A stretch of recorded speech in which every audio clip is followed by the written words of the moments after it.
చేస్తూ ఉన్న భక్తిలో ఆయన యందు నిలిచి ఉందము. ఇక బ్రతికున్నంత కాలం ఆయన యందు నిలిచి ఉందము. దైవ జనాంగమా, ఒక దైవ సేవకుని ఆవేదన, ఒక దైవ సేవకుని ఆలోచన, ఒక దైవ సేవకుని భయము, ఒక దైవ సేవకుని బ్రతిమిలాట దేనికంటే,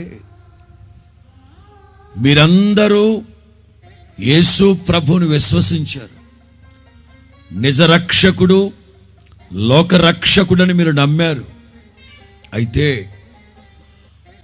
ఆయన ప్రత్యక్షమైనప్పుడు, ఆయన రాకడలో సిగ్గుపడకుండా ఆయన ఎదుట ధైర్యంగా నిలబడాలంటే, ఈ లోకములో ఉన్నప్పుడు ఆయన యందు నిలిచి ఉండుడి.